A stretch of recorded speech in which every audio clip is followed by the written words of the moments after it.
Britain's royal palaces. Majestic, It's absolutely dripping in history. luxurious, The White Drawing Room at Buckingham Palace is like a scene from a Disney film. and packed to the rafters with incredible secrets. Secrets that the royal family would much prefer not to be made public. From royal courtships to royal births to royal marriages and scandals, the palaces have played host to all of that. This series goes behind palace walls. The royal palaces represent the monarchy and have incredible history. We'll learn how these iconic creations were built. 16th century kings built with brick in a way that we wouldn't recognise today. This is George IV leaving his mark on the centre of London. Uncover the spectacular palace art housed within them. The royal collection is vast, and I mean vast. It has more than 1 million objects spread across all of the royal palaces. Just imagine what has been collected over centuries.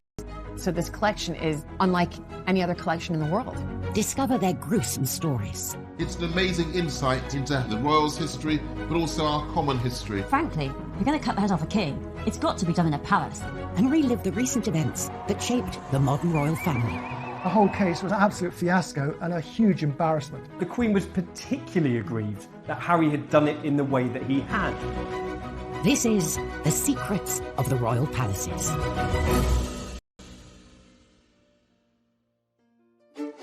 This time, a conversation between the Queen and Diana's butler is kept secret, landing him in the Old Bailey.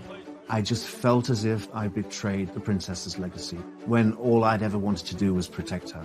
We explore the royals' hidden getaway, the vast estate of Balmoral. They can walk for 4 or 5 hours and not come across a living soul.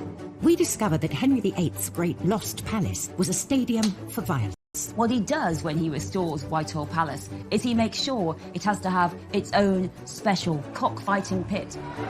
And we reveal the secret story behind one of the most iconic statues in the country. To their astonishment, they found out that it was actually one of Queen Victoria's own daughters. And royal protocol is tested with President Trump's state visit to Windsor Castle. There was a lot of nervousness about how Trump would behave. All eyes were on him.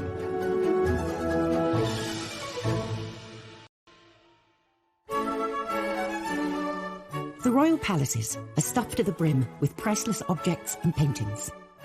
Every wall, corner and staircase of the palaces is lined with sensational pieces of art, including hundreds of portraits. Throughout history, portraits have normally been for the purposes of state or for propaganda. They are kind of weapons, if you like, in the country. Countless paintings in her reign, often multiple times a year. She has a room in Buckingham Palace, the Yellow Drawing Room, that is specifically set up for artists. And I suspect that she takes the view that sitting for a portrait painter is an occupational hazard. Many of these portraits are displayed across the royal palaces for all to admire. But sometimes an artist delivers the unexpected. Ladies and gentlemen, I give you Lucian Freud. Lucian Freud was one of the most successful, popular, figurative artists of the 20th century. He was particularly well known for his really searingly truthful images of people. For nudes, which are very uncompromising, quite gritty, not particularly pretty. So eyebrows were raised when the Queen agreed to be his subject. It's quite a brave decision of the Queen. Freud offered to paint the Queen for free. And after years of secret negotiations, the Queen accepted. He kept insisting that the Queen would need to come to his studio, and he was asking for at least 72 sittings. The Queen, of course, is a phenomenally busy woman. She doesn't normally give more than a handful of sittings to any one portrait painter. Eventually they compromised. Freud would come to the Queen, painting her in the Royal Collection's Paint Conservation Studio in St James's Palace, where she would sit for 20 sessions. Fewer than the original 72 sittings requested. When he realised he would have much less time, was he just immediately shrunk the size of the canvas. It's a really small, almost postcard-sized painting of the Queen. You'd see this cropped version of the Queen's head and shoulders with just that edge of the crown coming over her head. She could almost be one of us. The finished piece, a small headshot, just 9.5 inches by 6 inches, caused quite a stir when the public got its first glimpse in December 2001. It was definitely a Marmite moment. People loved it, people who hated it, and nobody was in between. You had some newspapers saying it was deep and exploratory, and then you had others saying it was an absolute travesty, and how could this thing be let out in public? He's not exactly a flattering portrait painter. But there was a secret reason the portrait didn't look quite right. Freud's painting hadn't gone to plan. Freud actually slightly mucked it up. He decided that he wanted to add the diamond diadem on the Queen's head, but he didn't have room on the canvas, so what he had to do was actually add a layer of canvas at the top. It's quite funny that after all those years of planning, he actually had to slightly bodge the job in the end. What the Queen thought, work of art, but he gave it to her, and I think it's one of the most valuable things in her collection. The Queen doesn't actually own the priceless art and artifacts that are given to her. As sovereign, she holds them in trust for her successors and the nation. And the same is true of her palaces. Windsor Castle, Buckingham Palace, St James's Palace, Holyrood House, they are all owned by the country, the state. The only two royal residences that the Queen actually owns are beautiful Sandringham Estate in Norfolk and Balmoral in Scotland. For nearly 170 years, Balmoral has been the royal family's secret retreat in the Scottish Highlands. Balmoral is very Scottish. It's set in the most beautiful countryside in the Highlands of Scotland. The royal family's annual summer holiday here is a time for them to embrace all things Scottish. So you'll quite often kind of be woken up with the sounds of bagpipes. Being a Scot, that's something I wouldn't mind actually having a piper wake me up. In 1842, Queen Victoria and her husband Prince Albert fell in love with Scotland. She was infused by the romance of Scotland. She loved it, and so did Prince Albert. It reminded him of his native Germany, the great mountains of Bavaria, which of course were dotted with romantic castles. Victoria and Albert decided to invest in a Scottish castle of their own and bought one without ever having seen it. A painting was enough to make them part with £30,000, around £4 million in today's money, for Balmoral in the Cairngorms.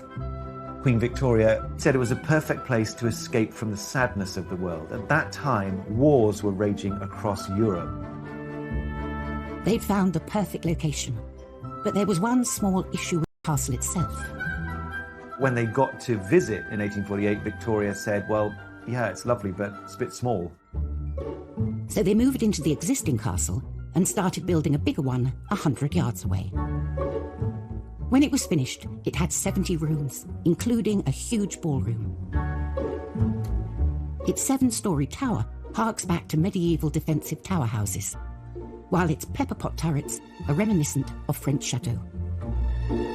But Victoria and Albert's fantasy Scottish castle is not to everyone's taste.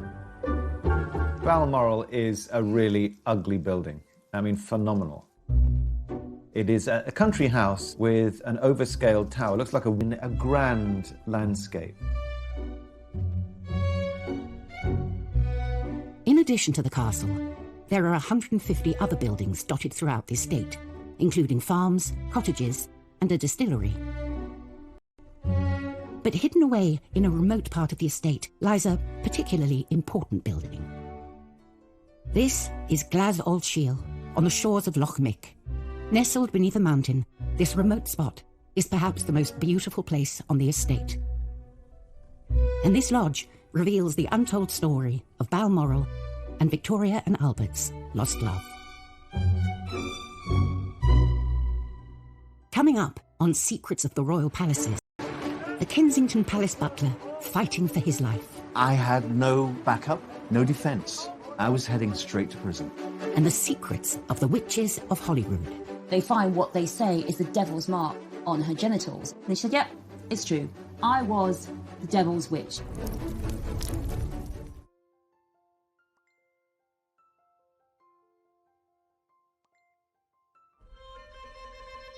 Each royal palace is as unique as the monarch who lived there.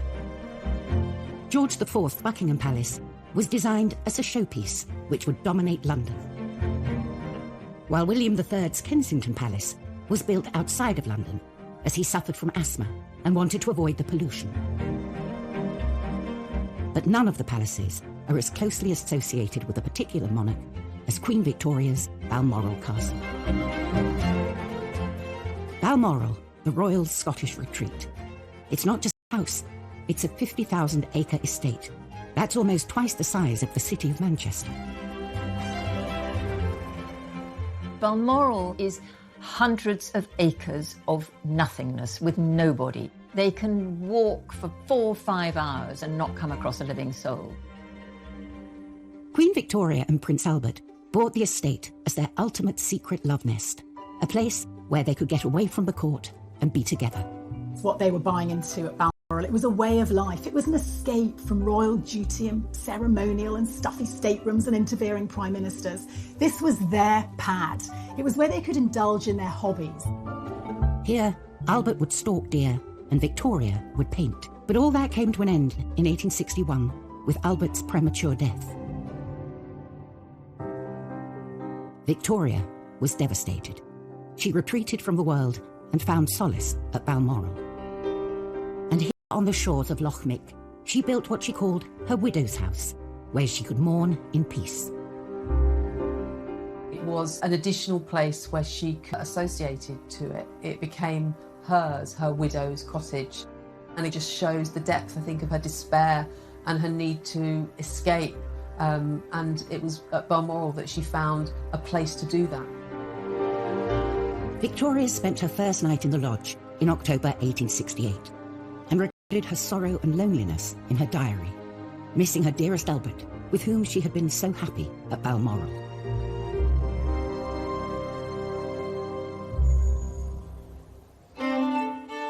In recent years, this lodge has been a favourite spot for royal picnics, and sometimes they open it to non-royals.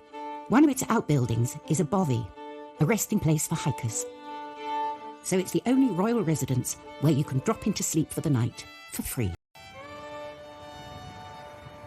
Another hidden building on the estate, about a mile from the main castle, is particularly special to our current queen. Every year she starts her summer holiday with a stay at the 7-bedroom Craiggowan Lodge.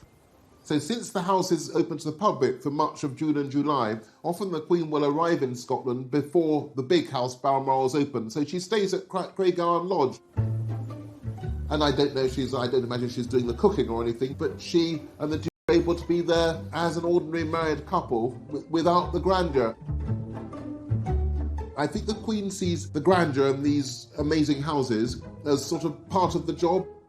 But the Queen, like anybody else, can only be in one room at a time. So one room at a small house is probably rather a nice change. For a person who can never go on a normal holiday like the rest of us, Balmoral is incredibly important in the summer as her retreat and her place to explore the Highlands.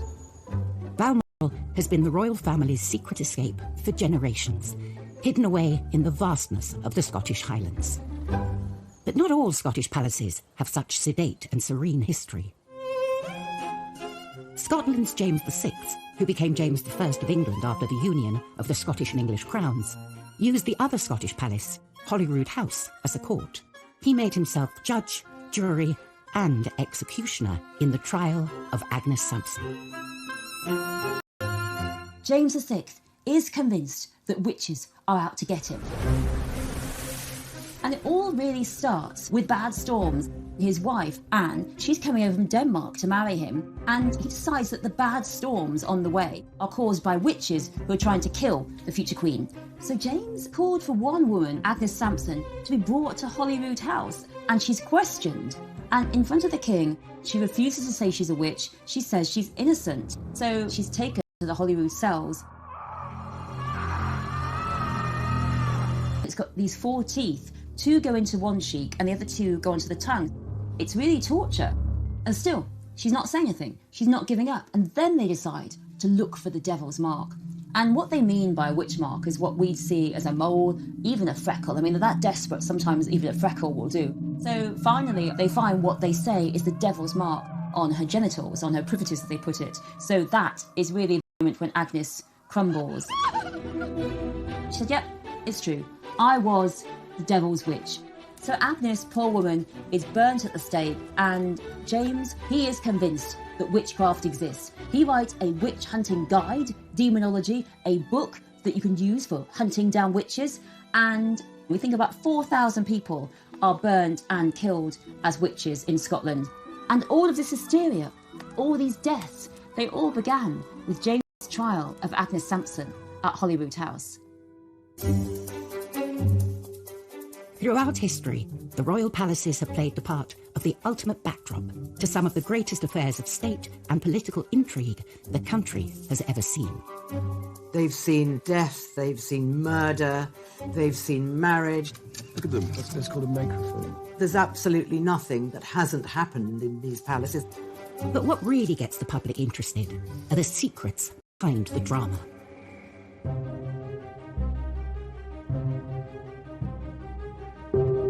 June 1998, Kensington Palace. 10 months after Princess Diana's death, her former butler, Paul Burrell, is spotted by the police. Duty police officer at Kensington Palace noticed Paul Burrell pulling up about 3:30 in the morning, loading up his car with a couple of evening dresses and a wooden box. 3 years later, the police launch an investigation into the suspected sale of Princess Diana's personal possessions in America. It led police to Burrell's Cheshire home, where he was then living with his wife and 2 sons, and a dawn raid. When the police came to my family home that day, the bottom of my world fell out. I felt completely helpless and hopeless. Police spent 12 hours searching his house and found hundreds of Diana's possessions. It didn't take them very long to find about 2,000 different items. One officer went up into the loft and said, it's wall-to-wall royal dresses and stuff up here. The police's view was that this man was helping himself and stealing Diana's possessions. Burrell had worked for the Queen for 10 years. He was then I was invited into her world. I became part of her world and became closer and closer as the years went by. Diana felt that she could trust him, she confided in him, and as he later revealed, she did ask him to provide some very intimate services, including smuggling boyfriends into Kensington Palace late at night. It all came to a boiling point when the couple decided to lead separate lives and separate. Charles said to Diana, you can have anything you want. What do you want? Do you want the furniture? Do you want the silver? You name it. Make a list. So she made a list. And on top of that list, she put my name. And when Charles saw it, he said, you can't have Paul. Paul came from my mama, and I need him for the future. But Charles, Princess Diana said, you said I could have anything I wanted. And I'm taking Paul with me to London. She believed that Paul Burrell was one of the few people in the world that she could trust implicitly to do what she wanted and to be her man, if you will.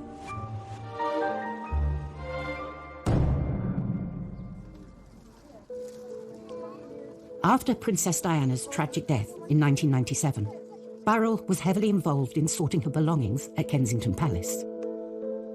It was an arduous task, but I found it quite cathartic, really, to be in her world, to still be in control, to still be taking care of the things that she loved most.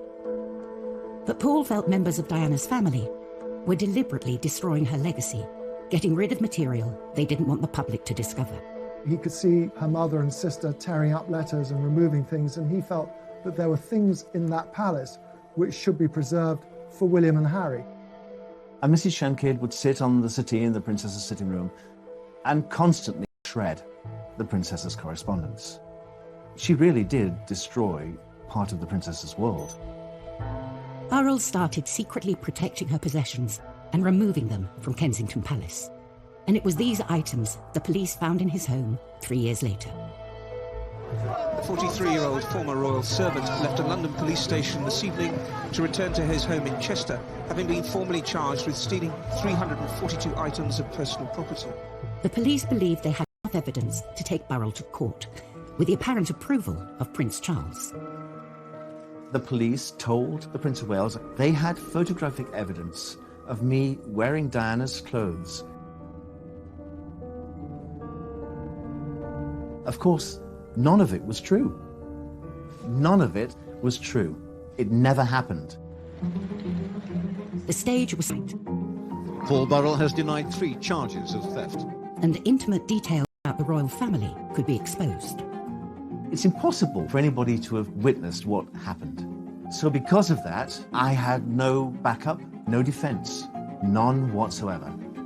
I was heading straight to prison.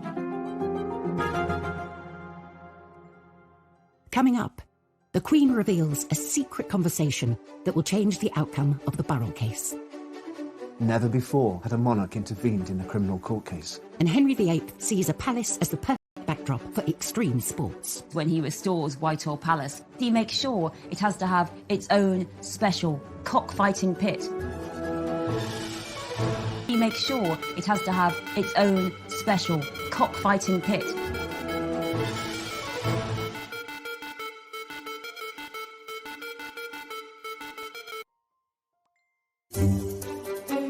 Behind the pomp and glamour of the British royal running. Very rarely do any of these backroom staff make it into the headlines. But in October 2002, all that changed with the trial of Princess Diana's former butler, Paul Burrell. Burrell was accused of stealing possessions worth millions from Diana's Kensington Palace home. The police wanted my head on a spike. They wanted me in prison. Because then I would never, ever have been believed again. In his defence statement, Burrell mentioned a conversation he had had with the Queen after Diana's death. We were standing in her sitting room, just the two of us, and we had a very open, frank discussion. I told her everything that had happened, and I said, I've taken it upon myself to keep things the princess had given to me for safekeeping, and I've protected them. And she understood that. But due to an age-old palace protocol, Burrell was duty-bound to keep the details of this conversation secret. Paul Burrell couldn't say to his lawyers, look, I told the Queen I'd taken all of this. He was just prevented from doing so. Many people will not be aware of the protocol that when you have a private audience with the sovereign, you're not supposed to repeat what has passed between you. It is entirely confidential, and the confidence belongs to the sovereign. So it is up to the sovereign whether she reveals what you spoke about or doesn't. I'm not going to tell them how close I was to Her Majesty. I'm not going to tell them. That's going to be my privilege. But I would have to pay the cost. And the price I would pay would be prison. Coming each day to the Old Bailey is a journey Paul Burrell is getting used to. After 11 days of the trial, Burrell was thrown a lifeline from an unexpected source.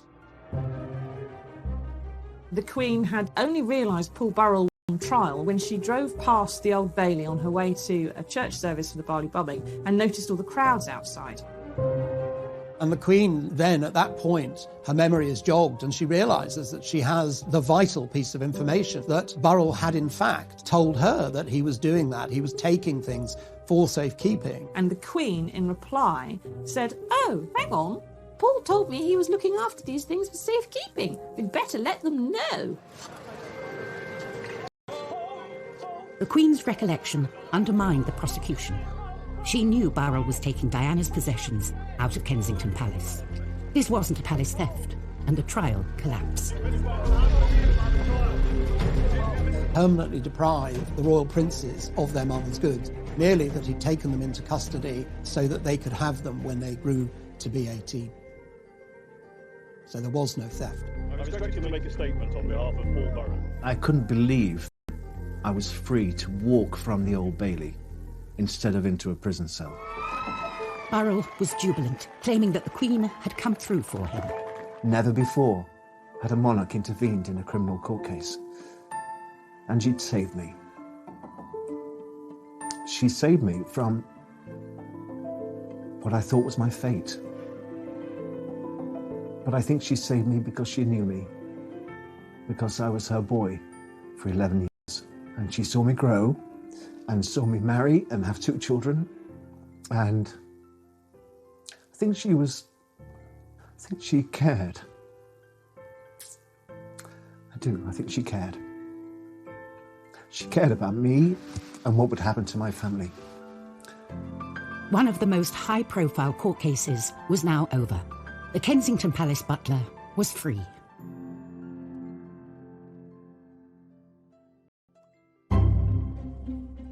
Henry VIII's great lost royal residence, Whitehall Palace, stood in the heart of the British establishment before it was destroyed by fire in 1698. This palace was built for excitement. It was a pleasure palace, thanks largely to the cockpit at court. Henry VIII's Whitehall Palace, it wasn't what we'd imagine to be a palace. There were 4 tennis courts and a tilt yard for doing jousting. Henry VIII was a great sportsman, and when he was outside London in Hampton Court or Windsor, he went out hunting. And when he was in London, the sport he did was watching animals beat each other up to death. Cocks, bears and dogs. Actually, cockfighting had really been wearing down in its popularity. Henry comes to the throne and cocks are back. And what he does when he restores Whitehall Palace is he makes sure it has to have its own special cockfighting pit, the large building surrounded by seating, so that when those 2 cocks go and fight it out, everyone can watch them and cheer them on. And Tudors loved it. It was not a time for happy lives for animals. You know what stands on the place of Henry VIII's cockfighting pit? That is now 10 Downing Street, the Prime Minister's residence, where those big, puffed-up cocks fight it out for power and glory behind closed doors. Whereas Henry VIII's Whitehall Palace was built in the centre of London, British establishment, Balmoral was built as far away from it as possible. For Queen Victoria and Prince Albert, it was their secret local culture and incorporated it into their castle. Balmoral is quintessentially Scottish, and quite deliberately. It was seen very much as an opportunity to make the British monarch seen as more Scottish rather than simply an English monarch. Victoria and Albert immersed themselves in the Highland life, especially when it came to their decor. Balmoral is entirely clad in tartan. That was always the intention. The carpets were tartan, the seat covers were tartan, the curtains were tartan. No doubt they wore tartan. In the servants' quarters, on the floor was tartan linoleum. And if you looked at the walls, loads of stags' heads and antlers and deer skins on the floor as you come in through the main entrance. It was a theme park of Scottishness. Victoria and Albert's obsession with tartan was actually a secret political ploy to win back the support of the Scots. In the middle of the 18th century, Victoria's great-great-grandfather, George II, had invoked the massacre of Glencoe. Tartan was banned. Any affiliation with Scots or Stuarts against the English kingship was treasonous. And so for Victoria to start to rebind the links with the people of Scotland went down really well. A century and a half later, have our modern royals torn out the tartan? Few had seen inside this private home until 2013, when New Zealand's Prime Minister John Key broke protocol and shared a photo of the Queen's private living room. And what you see there is a glimpse of an interior which was undoubtedly familiar to Victoria and Albert. I mean, their own portraits, Victoria and Albert, still either side of the fireplace that they commissioned and saw built. There are still carpets wall to wall there. Some of their furniture still survives in situ. It's simply been comfortably updated through time, and I rather like that. While in Balmoral, you can walk for miles without bumping into another living soul. In London's Kensington Palace, you can't turn a corner without bumping into a royal. In fact, it houses more royals than any other residence, including the future King and Queen. And watching over this palace is Britain's second longest reigning monarch, Queen Victoria. This marble monarch greets over 500,000 palace visitors every year. But the creation of this statue is one of the palace's greatest secrets. Completed in 1893 to commemorate her Golden Jubilee a few years earlier. The young, slender figure is not the Victoria we think of today. The image most of us have of Queen Victoria is when she was old, when she was a widow, she was dressed in black, and she looked pretty. Commissioning this statue, the powers that be decided on an open competition, allowing anyone to enter a design. Various people sent in sketches. One came in anonymously, and it was decided by the commission unanimously that that was the sculpture they were going to go for. Little did they know, this was no ordinary submission. To everyone's surprise, the winner was actually a female sculptor, which in itself was pretty amazing. But then, to their astonishment, they found out that it was actually one of Queen Victoria's own daughters, Princess Louise. The sixth child of Victoria and Albert, Princess Louise, was something of a rebel princess. Princess Louise was probably the least conventional of Victoria's children. She rode bicycles, she smoked cigarettes, she had numerous affairs. She believed strongly in women's rights and suffrage. She also was very artistic. She wanted from a young age to go into what at this point was a male-dominated world of art and sculpture. Unsurprisingly, there were lots of subjects Louise and her mother did not see eye to eye on, including her sculpting. Victoria very much disapproved of her daughter's interest in sculpture. She thought it was a masculine art form and really unseemly for a princess. But the rebellious princess stuck to her guns. After much pushing and cajoling, she persuaded her mother to let her go to the National Art Training School, now the Royal College of Art. And that made her the very first princess ever to go to a public education institution. At first, Louise had not wanted to enter the competition for the commission, fearing it would be inappropriate. But now that she had won it, the stakes were even higher. Not only did she have to satisfy the organisers and the general public, she also had to please her disapproving mother, the Queen. Everyone would have had an opinion about the sculpture, and lots of people would have been waiting for Louise to fail, particularly feeling that a woman sculptor wasn't appropriate and a member of the royal family.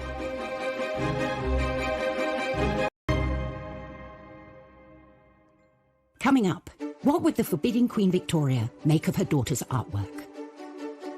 You get a sense of the pressure coming from all directions. And President Trump refuses to follow the rulebook while visiting Buckingham Palace. Trump being Trump lands his chopper in the middle of the Buckingham Palace lawns. Kensington Palace houses more royals than any other residence. You've got Princess Eugenie and her husband Jack Brooks back there. Of course, you've got the Cambridges, the Department 1A, and the Gloucesters. I mean, the royals are very much packed in to Kensington Palace. And they're all watched over by the young Queen Victoria, thanks to a controversial statue designed by her daughter, Princess Louise. The rebellious sixth child of Queen Victoria had secretly entered and then won a competition to create a sculpture of her mother at Kensington Palace. Now, she had to deliver. Louise herself lived in Kensington Palace, and that's where she'd set up her studio. It, of course, was the palace in which Queen Victoria had been born, so you get a sense of the pressure coming from all directions. The statue had been commissioned to mark Victoria's Golden Jubilee. Louise had to go through source material in order to reconstruct what Queen Victoria would have looked like at her coronation. This was a task of epic proportions, and the princess rose to the occasion. Like any other wealthy artist at the time, Louise had studio assistants to help her, but she made the maquettes, the small-scale mock-ups. This would have gone to a professional carver, who then would have translated it into that wonderful Carrara marble.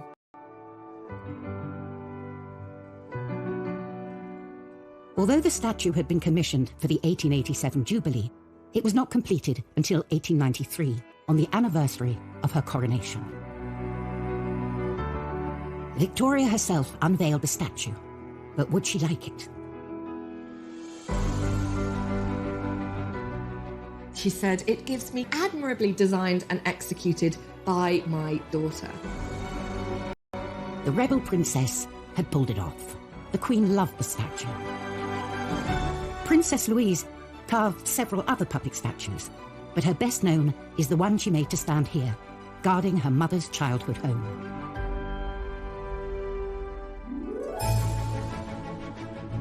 In her 65-year reign, Queen Elizabeth has hosted 113 state visits.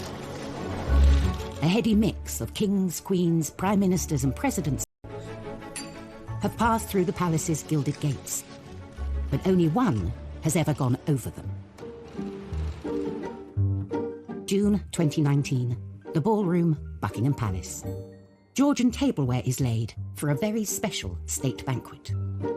The state visit is very much about putting on the best of British. It's a chance for us to show off and say, this is what we're all about, and the Queen personally will inspect the table. So there's pressure for the butlers. Feeling the heat on this official visit will be American President Donald Trump.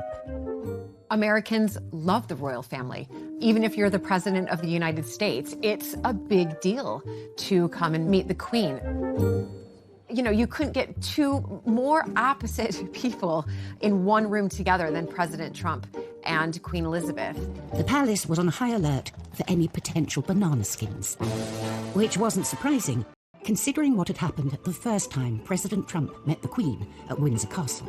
If you look back at the G20 2018 visit, you know, he did have that huge faux pas. Trump walks in front of her, everybody's cringing. This Queen is dwarfed by his gargantuan size and suddenly appears from behind him as an absolute shocker. And his lack of etiquette isn't the only baggage Trump brings with him. No, the room is full of mirrors. Where would you like it? If you look at the two state visits between Obama and Trump, it's almost night and day. You know, when Obama arrived, he obviously took a car to Buckingham Palace, and the streets were lined with people cheering him on. And it completely opposite when Trump arrived. The streets were lined mostly with people protesting his visit.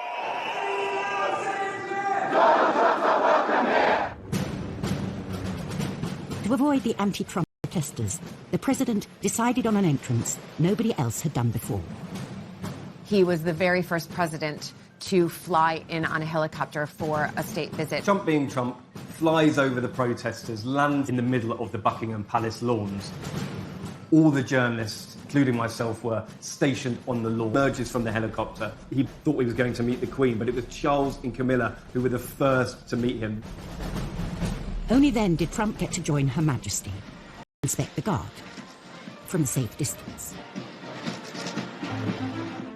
I think he probably surprised many people in that he was quite quiet and subdued. It's almost like you're visiting your granny. And you remember when you used to go and visit your granny, you would wear your best clothes, you would mind your P's and Q's, you wouldn't make any mistakes. President Trump knew he needed to be on the very best behavior. You have to remember, this Queen has been through everything. She's seen it all. This is just another president. Next time, at Windsor Castle, the world's oldest working kitchen rises from the ashes. The archaeologists revealed something quite extraordinary, that this was original to Edward III's building.